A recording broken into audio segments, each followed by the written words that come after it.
Good evening, everyone.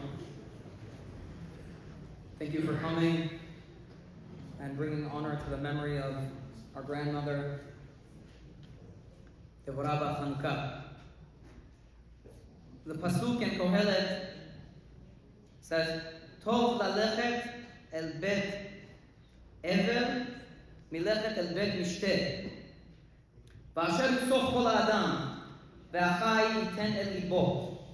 It's better to go to the house of a mourner, of mourning, than to go to a party.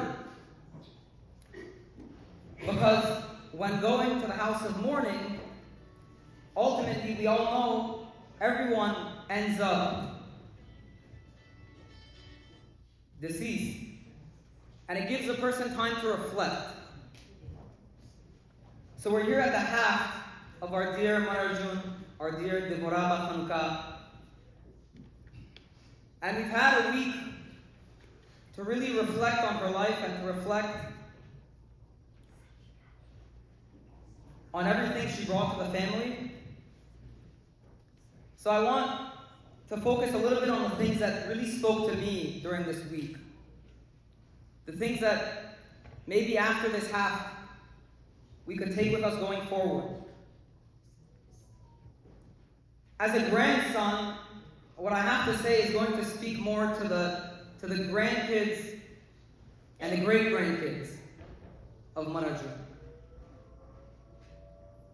I think it'll speak a little bit more to the generation of America than to the generation that was born in Iran.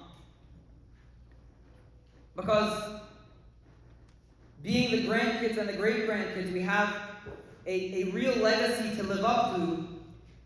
But also being born in America means we have a lot of competing values with the values that our Madarjoon showed us. So I want to start with one particular thing which I hope we can all take with us, which is something that my brother Daniel spoke very beautifully about at the burial. The famous line that my Madarjoon once said to my brother Daniel was, "Hichi as olad beitar nist." There's nothing better than olad. And she really meant it. And as Daniel was saying at the burial, in today's culture, in American society, the currency and the yardstick with which we measure wealth is the yardstick of money. But to Madarjoon, true wealth was olad. True wealth was family.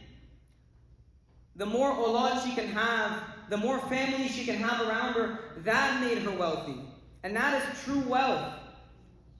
It is wealth that brings a lot more happiness than the wealth of money. The wealth of family, the wealth of olad, is so much more important than the wealth of luxuries. And while there could be luxuries, and Madarjoon she had a beautiful home, and she had a comfortable life, but that was all in service of her family. The home she built big so that she can fit her family. As we were also speaking about how she planned the home to fit her family, she put the living room next to the dining room so she could extend the dining room table.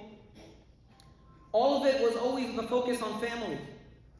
And my message to the younger generation, to the American generation, is as we get swayed and pummeled with the mentality of money is the most important value, of chasing after the next new item and the next new luxury, will we be able to continue this legacy of Madarjoon, this legacy of family first, of measuring our wealth through our family and through the closeness of our family? That's on us. And if there's the first thing that I think we should take away from the half and from this week of contemplation in the Beit Evel, the first thing is this value. Let's modify our yardstick. Let's modify our measuring tools to measure our success in life based on the success of our families, not just the success of our businesses.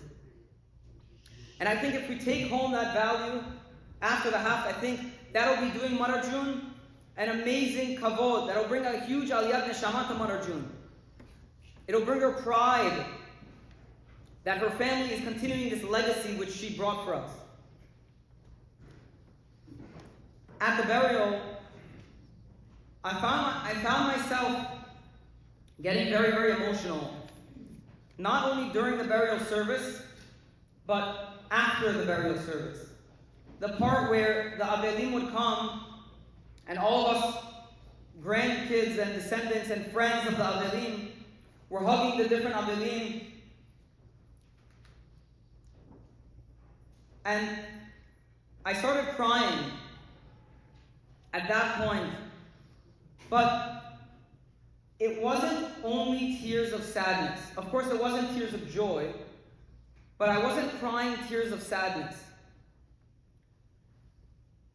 I was crying tears of pride. Sometimes when I see things that make me very proud, I get very emotional. I think everybody knows what I'm referring to. Like when you see an Israeli soldier coming home and hugging his mother, and you see these videos, they make you emotional, not because it's sad, but it's not exactly happy. It's just beautiful. It's beautiful to see human flourishing. It's beautiful to see humans doing things that are incredible and to living a worthy life and doing things that are beautiful. And that pride sometimes creates tears. And I'll tell you what I was proud about.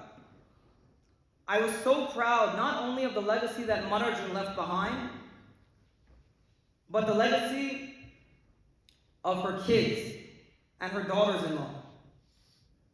Whenever I approached Amu Robert and Zanamu Juliet, I really started crying, thinking about how every Friday night, Amu Robert would go to Madarjoon and check on her on his way back from Kanisa. I would think about every Saturday night how he would do Havdalah for her and never forgot her 1 week.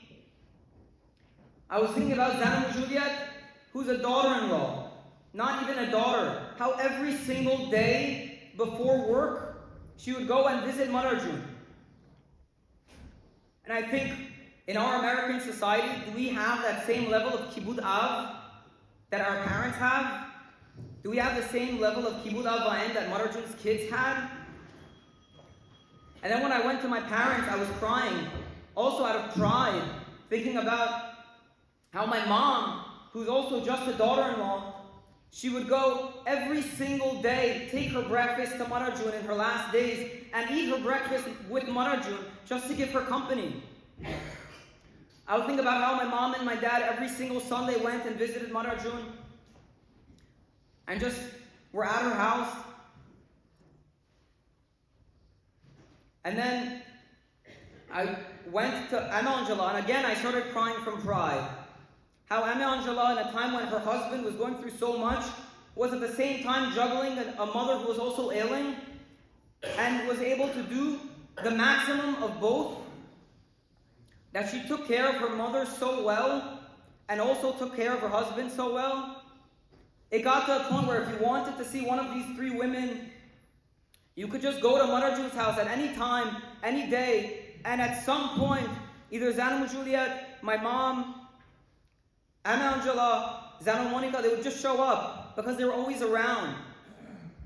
And of course, I cried of pride when I hugged Amu Herbert and Zanamu Monica, thinking about how much they devoted every single Friday night for decades. They were at Madarjoon's house, being with her, spending time with her. And then I thought about the Amus, my dad and his brothers, how when they came to America and they started their business, they were all living in apartments. The first person they made comfortable by building a house was Madarjoon. They weren't even comfortable in their own lives. And Madarjoon was one person with her husband.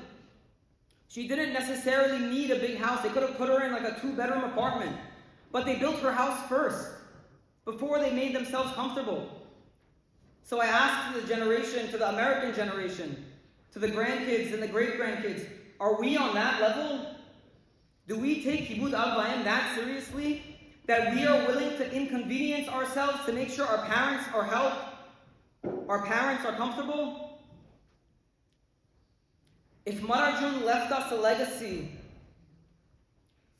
of the importance of olad and of family, Madarjoon's kids left us a legacy of how to do kibud avvaim.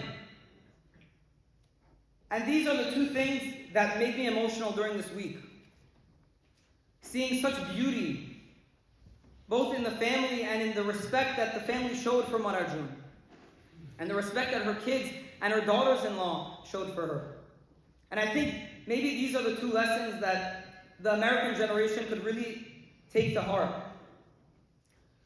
Our families should be our measuring stick for success and for wealth. And we should make sure that our parents are taken care of. We should make sure to show the same respect to our parents that they showed to Madarjoon. And I think if we do that, that will be a beautiful remembrance to Madarjoon and her legacy. Thank you very much.